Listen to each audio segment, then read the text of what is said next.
최근 글로벌 기후위기에 맞서 교회의 대응과 역할을 논의하는 세미나가 개최됐습니다. 안산제일교회와 목회데이터연구소가 이주민을 대상으로 종교의식 및 종교생활조사 결과를 발표했습니다. AI 시대를 살고 있는 우리는 인공지능을 어떻게 바라봐야 하는지 기독교적 관점으로 살펴보는 자리가 마련됐습니다. 교육 정상화를 바라는 전국 네트워크가 교육부의 2022 교육과정 개정안 추진 중단을 촉구하며 대통령실에 성명서를 제출했습니다. 한경직 목사의 사역 정신을 기리기 위해 신설된 한경직상 첫 수상자로 에티오피아 요하네스 구스타브 목사가 선정됐습니다.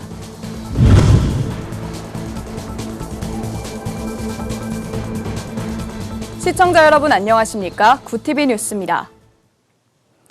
최근 겪고 있는 기후환경 위기에 맞서 교회의 역할을 논의하는 세미나가 열렸습니다. 생태적 출애굽이라는 개념을 통해 기후위기를 맞은 한국교회의 변화를 요구했는데요. 참석자들은 결단 기도를 드리며 환경보호에 힘쓸 것을 다짐했습니다. 장정훈 기자가 보도합니다. 대한예수교장로회 통합여전도회 전국연합회가 34번째 사회환경 세미나를 개최했습니다. 세미나에서는 꿀벌 실종 사건과 지구 한계 등 국제적 환경 문제가 소개됐습니다. 또한 이런 위기 앞 한국교회가 나아갈 방향에 대한 설명이 이어졌습니다. 이 자리에선 그린 엑소더스, 생태적 출애굽이란 단어가 제시됐습니다. 이 개념은 이스라엘 백성들이 애굽 문명에서 벗어나 광야에서 출애굽했던 것을 비유한 겁니다. 풍족하고 편리한 문명의 배부름에서 벗어나는 생활 전반의 전환이 이뤄져야 한다는 설명입니다. 기독교 환경연대 이진영 사무총장은 한국교회가 탄소 중립과 같이 환경을 지키는 운동에 앞장서야 한다고 말했습니다. 그래서 한국교회도 이제 이 생태적 출애굽 그랜 엑소더스의 방향으로 앞장서서 나가야 된다라고 생각을 합니다. 우리 교회 가서 하나님 아직까지 이 창조 세계를 이 지구 생태계를 지키려고 하는 사람들과 함께 해야겠다라는 그런 이야기가 나올 수 있도록 우리 교회가 이제 녹색 교회가 되어야 한다라는 것입니다. 자연학교 운영 등으로 유명한 쌍샘자연교회 백영기 목사는 세미나 전 설교를 진행했습니다. 백 목사는 말씀을 통해 환경보호는 생명관리 사명을 받은 교회의 역할이라며 교회가 앞장서 사회와 자연을 지켜야 한다고 전했습니다. 교회와 성도는 이렇게 하나님의 특별한 임무를 부여받은 청직입니다. 우리에게 모든 존재와 생명을 책임 있게 관리하고 돌보고 함께 살라고 그렇게 우리를 세워주신 거죠. 세미나에 참석한 이들은 자연환경을 지키기 위한 결단 기도를 함께 드렸습니다.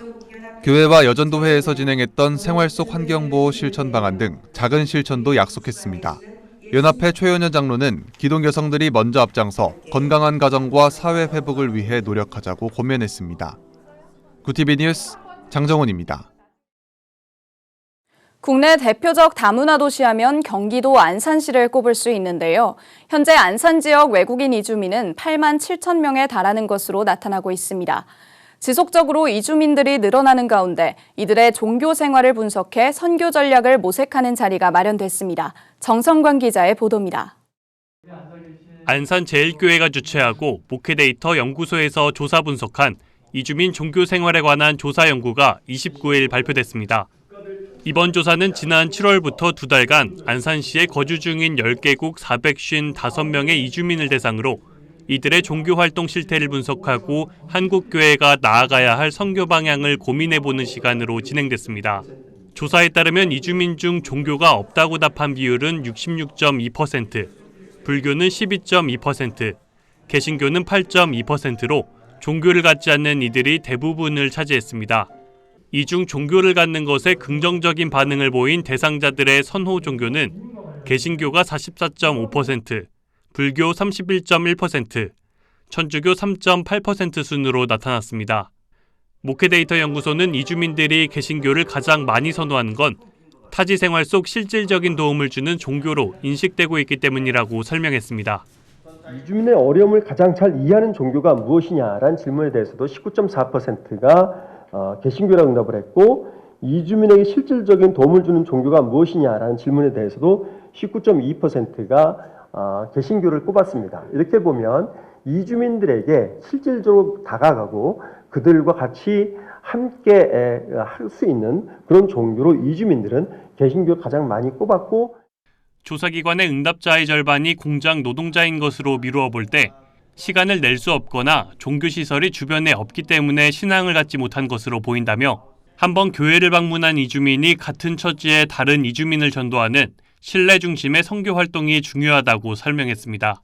종교시설 그리고 교회 이것들을 처음 방문하게 된 계기가 무엇인가라고 질의했을 때 가족의 권유, 평소 알고 있는 이주민의 권유, 평소 알고 있는 한국인의 권유가 전체 66.8%에 이릅니다. 디아스포라 선교에 있어서 관계전도, 즉 신뢰의 바탕을 둔 접근이 필요함을 알 수 있습니다.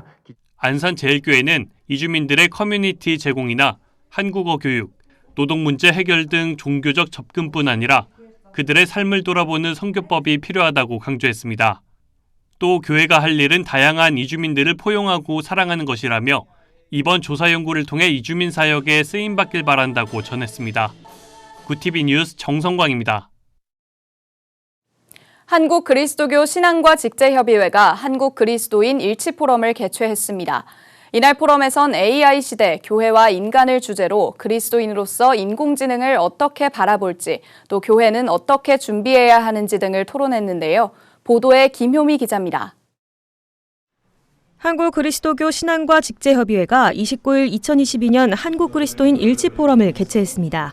올해로 22번째를 맞는 일치 포럼은 AI 시대 교회와 인간이라는 주제를 통해 4차 산업혁명과 그 핵심을 담당하는 인공지능 시대의 흐름 속에서 교회는 어떻게 준비해야 하는지에 대해 토론하는 자리로 마련됐습니다.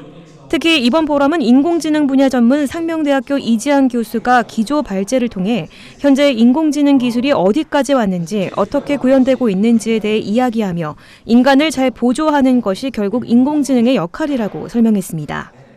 사람과 인공지능이 인터랙션 하면서 사람에 대해서 더 깊이 알게 된다면 그것이 꼭 사람에게 다시 유익함을 줄 것이다 라는, 아시다시피 인간지능을 탐구하는 것도 아직은 이제 출발선에 있고 그것을 닮아가는 인공지능을 만드는 것도 출발선이고 그것과 공존하는 방법을 배우는 것도 사실은 출발선에 있다고 저는 생각을 합니다.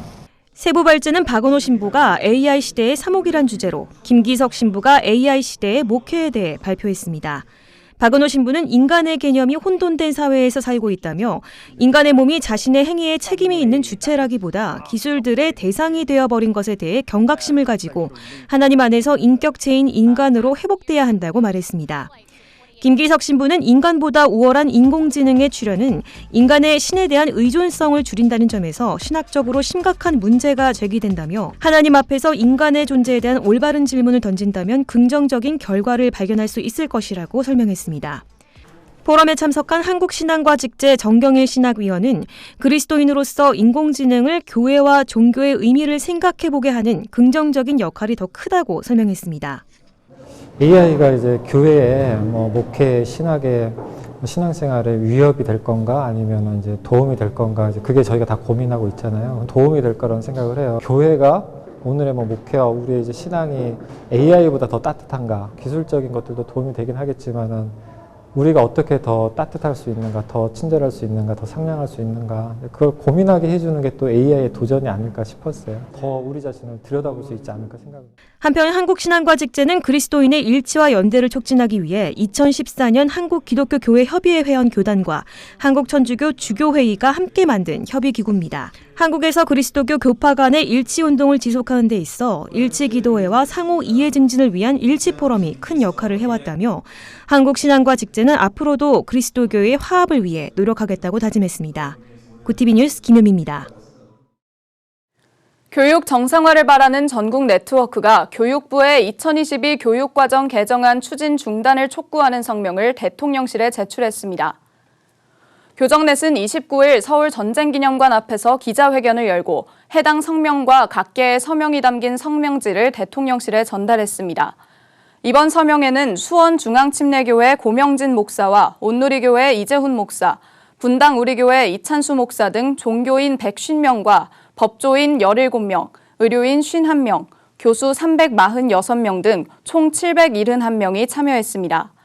이들은 성명서에서 교육부가 행정예고한 2022 교육과정 개정안이 다음 세대에 악영향을 미칠 것을 우려한다며 교육과정 전반에 많은 독소 조항이 퍼져 있다고 비판했습니다. 국제 구호개발 NGO 월드비전이 지난해 신설한 한경직상의 첫 수상자로 에티오피아 요하네스 구스타브 바글레드 목사를 선정했습니다. 요하네스 구스타브 목사는 교회 건물도 없이 열악한 환경 속에서도 말씀으로 사역하며 소수 집단의 삶의 질 개선을 위한 사역 등 지역사회에 선한 영향력을 전한 공로를 인정받았습니다. 월드비전은 수상자를 정하기 위해 전 세계 이웃사랑을 실천하는 목사와 선교사를 추천받았으며 16개국 24명의 후보자 중 심사를 거쳐 최종 수상자를 선정했습니다. 한경직상은 영락교회 한경직 목사 기념사업회에서 후원하며 3년 주기로 수상자를 선정해 시상할 예정입니다. 대한성서공회가 지난 29일 본회 회의실에서 개최된 제138회 정기이사회에서 올 한 해 동안 국내외에 총 422만 6,935부의 성서가 보급됐다고 밝혔습니다. 대한성서공회 권희연 사장은 최근 성서용지를 비롯해 국제 원자재 가격 상승의 어려운 여건에도 한국교회의 후원을 통해 많은 양의 성서를 보급할 수 있었다고 밝혔습니다. 이날 사회를 맡은 대한성서공회 양병희 이사장은 세계 곳곳에 복음이 필요한 사람들에게 성서를 전달하는 것은 매우 값진 일이라며 한국교회의 후원과 기도로 성서 보급 사역이 계속 확대되길 기대한다고 말했습니다. 대한예수교장로회 통합총회 교육자원부의 공과개발위원회가 지난 28일 첫 모임을 갖고 본격적인 공과개발에 착수했습니다. 공과개발위원회는 2025년에 사용할 5차 교육과정을 위해 이번 회기에 신설됐으며 회의를 통해 단순한 공과 출판을 넘어 목회활동 전반을 고려한 교육과정을 개발하기로 결정했습니다. 위원회는 내달 27일 간담회를 열고 목사, 교사, 학부모, 학생 등 현장의 목소리를 듣는 시간을 갖습니다. 교육자원부는 디지털 세대의 등장과 미디어 생태계의 변화는 새로운 소통을 가능케 하는 교육과정으로의 변화를 요구하고 있다면서 제5차 교육과정 개발은 교회 학교만이 아니라 한국교회의 지속 가능성을 담보할 수 있는 본 교단의 가장 중요한 과제라고 전했습니다.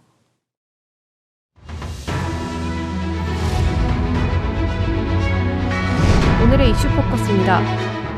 30일 서울 지하철을 운영하는 서울교통공사 노동조합이 파업에 들어갔지만 출근 시간대 운행 차질은 크지 않은 것으로 파악됐습니다. 그러나 대체 인력이 상대적으로 적은 낮 시간대 운행률은 평상시에 72.7%, 퇴근 시간대는 평상시에 85.7% 수준으로 낮아집니다.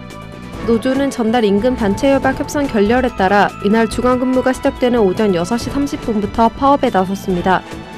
이들은 우리의 파업은 정치 파업이 아니라 구조조정 파업이라며 구조조정을 투쟁으로 막아내겠다고 말했습니다. 서울교통공사 노조의 파업은 1호선에서 8호선 기준으로 2016년 9월 이후 6년 만입니다. 민주노총 화물연대 총파업이 일주일째인 30일, 정부와 화물연대 관계자들이 2차 면담을 했지만 40분 만에 협상이 결렬됐습니다. 정부는 화물연대 집단 운송 거부로 산업계 전반에 막대한 피해가 발생하고 있다며 시멘트 분야 업무 미복귀 시 법정 제재 절차에 들어가겠다고 경고했습니다. 또한 업무 개시 명령을 집행하기 위해 개별 화물차주 350명에게 명령서를 직접 송달하며 압박 강도를 높이고 있습니다. 화물연대 본부는 업무 개시 명령은 위헌 소지가 있고 기본권을 침해하는 행위라며 명령에 따른 강제 노동을 단호히 거부한다고 밝혔습니다. 노조는 시멘트 노동자들의 장시간 노동을 줄이는 안전운임제 품목 확대와 제도 영구화를 요구하며 지난 24일부터 파업에 들어갔습니다. 지난 27일 강원 양양에서 산불계도 비행 중 추락해 탑승자 5명이 사망한 헬기를 인차한 지자체도 사고 헬기가 47년 된 기종이라는 기령 정보를 알지 못한 채 납품받은 것으로 확인됐습니다. 임차 헬기는 지자체 선택으로 납품되는데 대부분 관련 예산 규모에 맞춰 중대형 기종을 선택할 뿐 노후 기종 여부는 유심히 살피지 않기 때문입니다. 정작 중요한 것은 기령보다 해당 예산 규모에 맞는 임차 헬기를 선점하는 데 급급한 실정입니다. 이에 전문가들은 양양 헬기 사고를 계기로 임차 헬기 정보 제공 시스템 개선이 필요하다는 입장입니다. 12월 1일부터 화재 안전관리가 강화됩니다. 소방청은 내일부터 소방시설법이 화재 예방법과 소방시설법으로 나뉘어 시행된다고 30일 밝혔습니다. 공항, 철도, 항만시설 등과 같이 재난 발생 시 피해가 큰 시설물에 대해 화재 위험 요인을 조사하고 개선 대책을 수립하는 화재 예방 안전 진단을 신설했습니다. 또한 화재 안전 평가 제도도 적용합니다. 일정 규모 이상의 건설 현장에는 소방 안전관리자를 선임해야 하며 화재 안전관리 강화를 위해 전통시장은 화재 알림 설비를 설치하고 연립주택과 다세대 주택에는 주택 전용 간이 스프링클러 설비 및 단독 경보형 감지기 등을 설치하도록 했습니다. 굿TV 뉴스 김혜인입니다.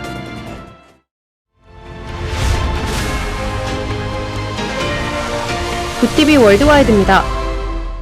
영국의 기독교인 비율이 인구 센서스 조사 사상 처음으로 절반 밑으로 하락했습니다.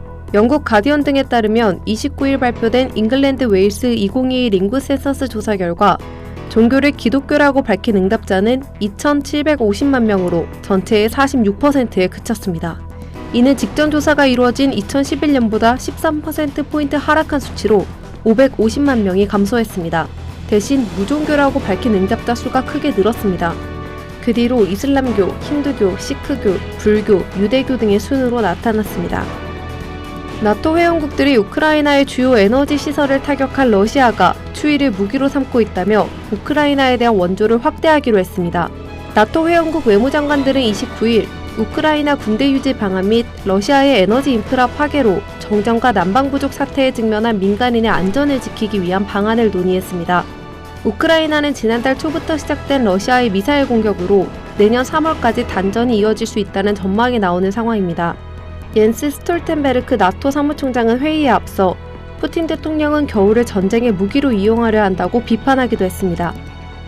미국 국방부는 중국이 핵전력을 빠르게 강화함에 따라 2035년에는 현재의 3배가 넘는 수량의 핵무기를 보유할 것이라고 전망했습니다. 미 국방부는 매년 발간하는 중국 군사력 보고서에서 중국의 보유 핵탄두가 400개를 넘었을 것으로 추정하며 현속도라면 2035년에는 1,500개의 핵탄두를 보유할 것으로 내다봤습니다. 또 중국군이 한반도 비상사태에 대비해 공중, 지상, 해상 훈련을 하고 있어 비상사태 발생 시 중국 지도부가 북중 접경 지역을 담당하는 북부 정구사령부에 작전을 지시할 수 있다고 밝혔습니다. 이 작전에는 북한의 대량 살상 무기를 확보하거나 북한의 완충 지도를 유지하기 위한 군사적 개입이 포함될 수 있다고 봤습니다. 중국이 독자 우주정거장 건설의 마지막 단계 임무를 수행할 유인 우주선 선저우 15호 발사에 성공했습니다. 선저우 15호는 현지 시간 29일 오후 11시 8분 서북부 간수성 주취한 위성발사센터에서 로켓에 실려 발사된 후 우주정거장 핵심 모듈 10호와 도킹했다고 중국 관영통신사가 전했습니다. 선저우 15호에 탑승한 페이진룽, 덩칭밍, 장루 등 3명의 우주인은 6개월간 궤도에 체류하며 임무를 수행한 다음 내년 귀화할 예정입니다. 선저우 15호 발사가 계획대로 성공할 경우 앞으로 중국은 탱궁 우주정거장 건설을 본격 마무리하고 장기 궤도 운행 단계로 넘어가게 됩니다. 굿TV 뉴스 김혜인입니다.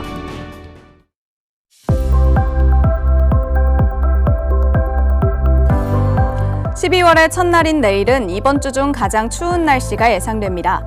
서울을 기준으로 아침 기온이 영하 9도까지 뚝 떨어지면서 이번 한파의 절정을 이루겠습니다. 서쪽 지역을 중심으로는 눈 소식이 있는데요. 전국 서부와 제주 산지에는 7cm 이상의 눈이 내리겠습니다. 기온이 낮아 살얼음이 나타날 수 있으니 안전사고 없도록 유의하시기 바랍니다. 한파는 주말부터 차츰 누그러지겠습니다. 이어서 전국 날씨입니다. 내일 한낮 최고 기온은 서울 영하 1도, 강릉 4도가 예상됩니다. 남부지방의 경우 대구와 광주는 4도, 부산 7도, 제주는 8도를 보이겠습니다. 날씨였습니다.